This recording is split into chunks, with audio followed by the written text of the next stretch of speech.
안철수 대표 같은 경우 소득 불평등과 관련해서 얘기를 하고 있고 이게 이제 어저께 얘기하셨다니까는 대충 짐작하는데 1차 산업혁명 때예요. 19세기 때 그때 이제 그러니까 이제 농업사에 살다가 산업사로 가면서 우리 뭐 고등학교 때 보면 러다이트 운동 뭐 이런 것도 배운 적 있잖아요. 러다이트. 그러니까 일자리가 줄어들고 소득 불평등이 심해집니다. 초기에는요. 그러니까 기계가 등장하니까 예. 자기 일자리를 뺏어간다고 기계를 예. 부셔버렸던 영국의 러다이트 그렇죠. 운동이 예. 있었죠. 예, 그러다 보니까 이제 그 당시에도 이제 그러니까 그런 기본소득 개념이 나왔었어요. 그러고 보면 제가 아는 게 참 많아요. 러다이트 운동. 근데 이제 최근 이제 그러니까 21세기에 들어와서 이제 기본소득도 이제 그러한 배경에서 사실은 뭐 실리콘 같은 데서 이렇게 그렇게 나온 거예요. 기술은 굉장히 빠르게 지금 진보하고 있는데. 그러니까 그때는 말을 예. 자동차가 대체하고 예. 마차를 뭐 증기 기관차가 대체하고 그러면서 이제 사람들이 그 기계를 부셔버려야 된다라. 왜냐면 일자리를 뺏어가니까 그런 시절에 이런 기본소득 개념이 탄생했다면 지금은 이제 AI가 일자리를 대체할 것 같고. 로봇이 막 이제 노동력을 많이 네. 대체하고. 그러니까 예. 그리고 이제 소득 불평등도 굉장히 심해지고 있잖아요. 두 개 다 관련이 있는 예, 거네요. 그러니까 그 당시하고 좀 비슷한 지금 이제 분위기 속에서 나왔는데 문제는 이게 재밌는 게요. 기본소득 도입을 반대하는 사람들이 좌파에도 있고 그다음에 극우에도 있고 양쪽에 다 있어요. 서로 오해하고 있는 게 아닙니까? 서로 상대 의도에 대해서 혹은 근데 이 반대하시는 분들이 지금 이제 그 좀 이 변화 이 지금 기본소득 개념의 변화에 대해서 좀 팔로우업이 좀 안 되고 있는 게 기본소득 개념이 지금 반대하는 분들 정신한 사람을 만들어 이게 고정된 개념이 아니라 시대가 변하면은 그렇죠. 19세기 때하고 지금하고 똑같이 적용할 수 없는 거잖아요. 개념에서 변화가는 거니까. 개념은 진화해 갈 수밖에 없어요. 예. 그래서 지금 해외에서 지금 이 기본소득 개념은 복지 개념이 아니라 정책 개념으로 경제 정책 개념으로 진화하고 있어요. 점점. 예. 원래는 이제 최소한의 소득도 못 올리는 분들 그렇게 해서 소득 불평등이 계속 커지니까 그게 사회 불만으로 쌓이고 체제를 불안정하게 만드니까 일정 정도 금액을 주는 복지 정책으로 처음에는 생각했는데 이게 경제 정책으로 점점 전환되고 있어요. 예. 왜 이게 이제 정치인 중에서 가장 이걸 빨리 캐치한 게 이재명 지사예요. 그 정책이라고 경제 정책이라고 계속 얘기를 하고. 경제 정책으로 얘기하니까 또 진보 진영에서는 이건 보수의 프레임이다라고 공감하기도 하죠. 이게 왜 그러냐면요. 왜 이런 혼란이 지금 이제 경제가 그러니까 지금 보게 되면은 금융위기 이후에 만성적으로 침체 상황이잖아요. 이게 이제 수요 부족 때문에 사실 생기는 거란 말이에요. 뭐 공급하는 게 다 판매가 된다면 뭐 경제가 나쁠 리 없잖아요. 그러니까 수요 부족이니까는 회사는 직원을 했는데 살 사람이 없는 거잖아요. 그렇죠. 수요를 좀 그러니까 살려주자. 이번에 긴급재난지원금이 소비 효과를 좀 진작시켰듯이요. 소득주도 성장도 그 개념 아닙니까? 그렇죠. 맞습니다. 그러니까 그런 차원에서 이제 그러니까는 하나 측면이 있고요. 경제 정책 측면에서 더 이제 본질적인 건 뭐냐면요. 자 이제 과거에 이제 우리가 소득을 창출하는 방식하고 지금하고 달라지고 있다 이거예요. 과거에는 그러니까 우리가 개인의 시간을 보게 되면 노동 시간하고 자유 시간으로 나누는데 노동 시간이 길면 길수록 이제 자기가 자유 시간이 줄어드는 대신에 소득이 증가한단 말이에요. 일을 많이 하니까요. 예전에 그랬죠. 그런데 이제 뭐냐면 로봇이 이제 그 업무를 대체하면서 지금 하게 되겠죠, 앞으로. 요구하는 거는 뭐냐면은 창의적인 아이디어가 중요하다 이거예요. 로봇이 못하는 일들이요. 그거 어려워요. 근데 이제 그런 게 중요하다 이거예요. 중요하긴 중요하죠. 근데 이제 그게 노동 시간하고 관계가 없다 이거예요. 창의적인 아이디어는. 그건 그렇죠. 예. 일은 오히려 덜 해야 돼요. 그러니까 산책 중에 나오고 자유 시간이 많을수록 더 나온다 이거예요. 그러면 결국 뭐냐면 노동 시간을 좀 줄여주는 것이 창의적인 아이디어도 많이 나오고 그다음에 뭐 창짓도 많이 이렇게 활성화될 수 있고 이런 건 알겠습니다. 혁신이 많이 나올 수가 있다 이거예요. 그러네요. 그래서 이제 그러면 노동 시간을 줄여주려면 소득이 줄어들잖아요. 그걸 일부 보완해 주자 이거예요. 그러니까요. 이 컨셉은 그렇죠. 최근에 그러니까 최소한 최소 생계비를 전에다 지원해 주는 게 아니라 그걸 지원해 주려면 100몇십만 원씩 줘야 돼요. 최소한. 안 되고. 그건 너무 부담이 되죠. 그러니까 1년에 지원해 주자 이거예요. 자기 일생 중에 돈을 벌기 위해서 일종의 창작이라든가 또는 뭐 창의적인 활동이 아닌 돈을 벌기 위해서 어쩔 수 없이 써야 되는 시간을 좀 줄여주자. 그렇죠. 요게 이 접근 방식입니다. 문제는 줄여주는 게 사회적으로는 굉장히 혁신에 도움이 된다 이거예요. 전 사회 전체로 보자면 그러니까 지금 그렇게 공짜 돈 줘봐 일 안 하지라고 했을 때 뭐 한 200만 원 주는 줄 알았더니 그게 아니라 한 3, 40만 한 50만 원만 주면 그렇죠. 그걸로 한 달을 살 수는 없거든요. 일을 그렇죠. 하긴 해야 맞습니다. 돼요. 그런데 대신 그 50만 원을 덜 벌고 그 시간을 그렇게 활용할 수 있도록 사회적으로 제도적으로 보장해주자. 제가 이제 청년 일자리 이제 프로젝트에 많이 이제 그 관여해서 제가 이제 그 인터뷰를 하고 그러는데 청년들이 이런 얘기를 해요. 졸업하고 나서 자기가 하고 싶은 일을 좀 찾고 싶은데 만들고 싶은데 보면은 아르바이트를 막 2개, 3개, 3개 막 이렇게 4개씩 하다 보니까 이해했어요. 지쳐서 못 하겠다 이거예요. 네. 이해했고요. 예. 이거는 근데 이제 기성세대 보기에는 일도 안 하고 돈 그렇죠. 나라에서 벌어가면은 그 불로소득이고 그거 도덕적 해이고 이런 프레임 속에 오랫동안 살았잖아요. 그렇죠. 우리가. 기성세대들은 과거 산업사에 이렇게 살았다 보니까는 예. 그런 시대를 지나가고 그렇죠. 있다. 예. 그래서 이런 새로운 개념이 도입되었다. 그렇죠. 그게 지금 이제 이렇게 서구 사회 속에서 많은 이제 특히 이제 젊은 사람들이 선진국에서 지금 이제 그런 개념으로 진화를 하고 있다고요. 그런 실험도 이루어지고 있는 거죠. 예. 그래서 이제 우리가 기업에 대해서 많은 지원을 해주잖아요, 정책적으로요. 왜 그러냐면 이제 그러니까는 기업이 혁신을 하고 일자리 R&D 만드는 데 투자라고. 기여한다고 해가지고 네, 그런 R&D 거. 그럼 똑같은 차원이라 이거죠. 경제 정책이라 이거죠. 기업의 R&D 투자는 아깝지 않고 개인의 R&D 투자에는 아깝냐 예. 그렇게 생각하면 안 된다. 그렇죠. 세상이 바뀌었다. 예. 개념은 이해했습니다. 또 오세요? 한 번 더 알려주시고. 왜냐면 이건 올해 하반기 내내 이 얘기 할 것 같아요. 네. 그렇죠. 이제 이미 긴급재난 지원금으로 국민들이 이 맛을 봤어요. 맞아요. 그러다 보니까 정치인들이 이걸 외면할 수가 없는 거예요. 이제. 이게 왜냐하면 공짜로 주는 돈이 아니라 그게 예. 경제를 돌린다. 그렇죠. 실제. 그 외면했다가는 정치인들이 완전히 저기 저 왕따 당하니까. 지금 가실 때가 됐습니다. 또 오실게요. 예. 새벽의 교수님이었습니다. 네, 감사합니다.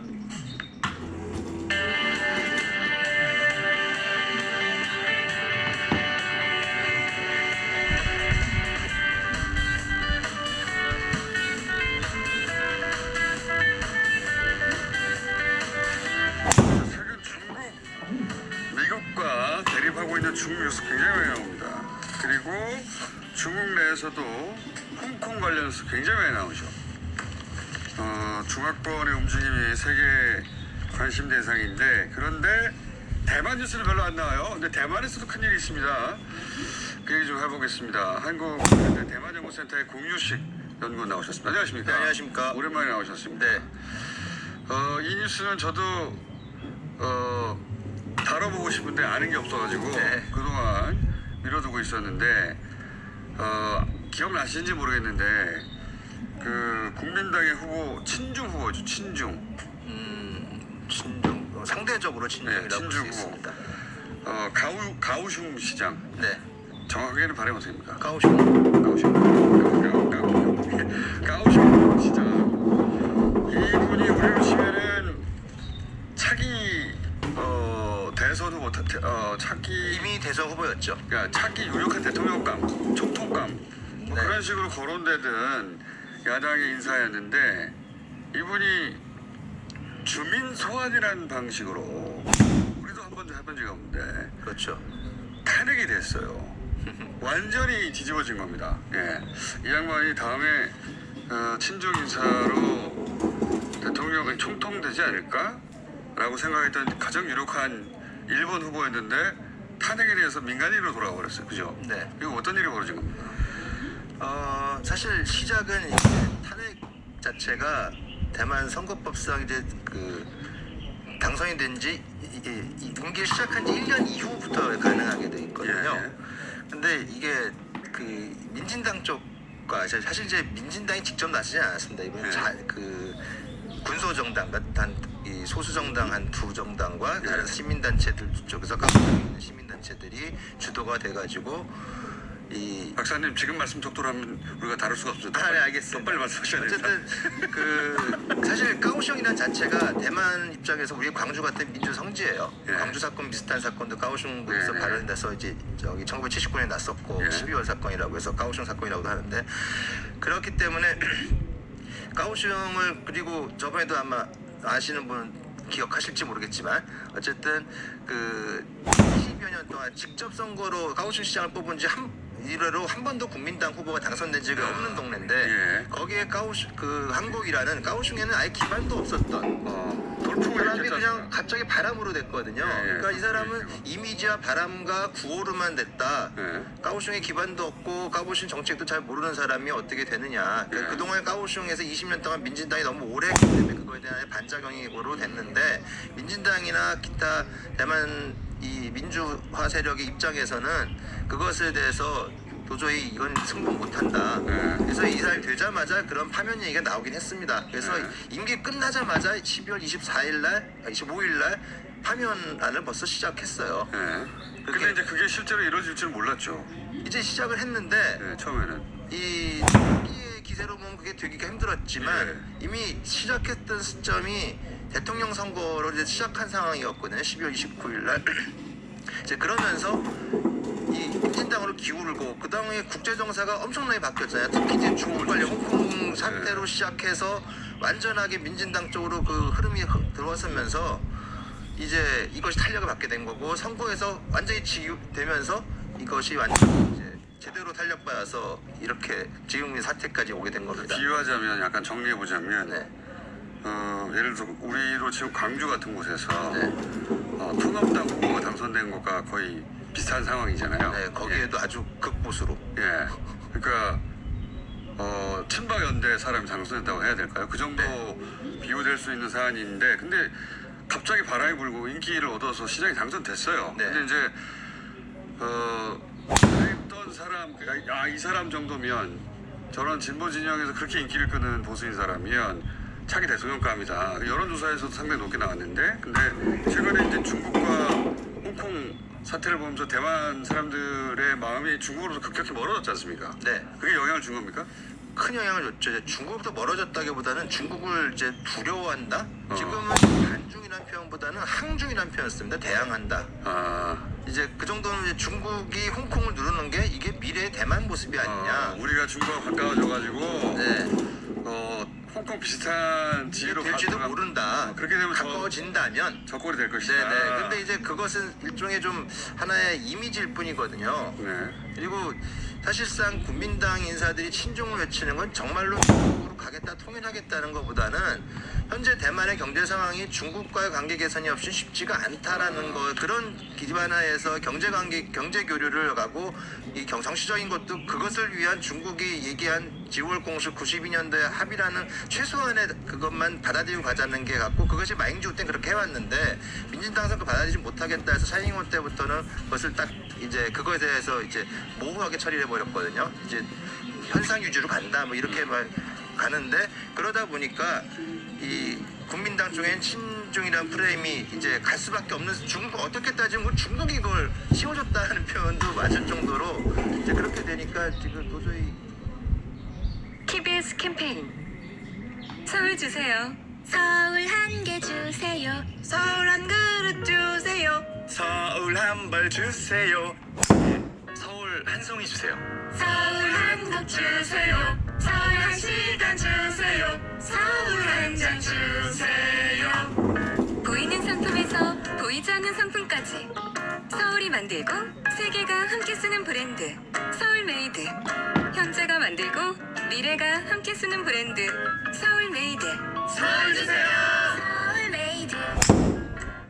이 캠페인은 서울 중소기업을 지원하고 응원하는 서울산업진흥원과 함께합니다. 코로나19로 학생들이 학교에 가지 못했을 때도 텅 빈 교실에서 원격 수업으로 아이들의 수업을 지켰습니다. 여러분, 온라인 수업이지만 잘할 수 있죠? 굳게 닫혔던 학교 문이 열리는 지금, 이젠 방역 수칙을 꼼꼼히 체크하며 아이들의 안전까지 지켜갑니다. 마스크 착용 잘하고 교실 환기 한 번 더 할게요. 처음 겪는 어려움 속에서도 사랑으로 최선을 다해주시는 선생님, 당신은 대한민국 교육 현장의 든든한 지킴이입니다. 이 캠페인은 서울시 교육청이 함께합니다. 이제 코로나도 좀 진정된 것 같은데 나가서 친구들이랑 좀 놀아볼까? 잠시만요. 아직은 안심할 때가 아닙니다. 일상으로 돌아가기 위한 생활 속 거리두기에 시민 여러분의 참여가 필요합니다. 증상이 있으면 보건소 선별진료소로 가는 당신, 양발 간격으로 충분한 거리를 두는 당신. 손을 자주 씻고 기침 예절 지켜주는 당신, 거리는 멀어져도 마음은 가까이 하는 당신. 생활 속 거리를 두는 당신이 참 고맙습니다. 서울시의 백신은 변함없이 시민 여러분입니다. 이 캠페인은 서울특별시와 함께합니다. 코로나19 위기 속에도 눈부신 국민의식을 보여주고 계신 국민 여러분 안녕하십니까? 코로나19로부터 국민들의 안전을 책임지는 한국방역협회 회장 홍원수입니다.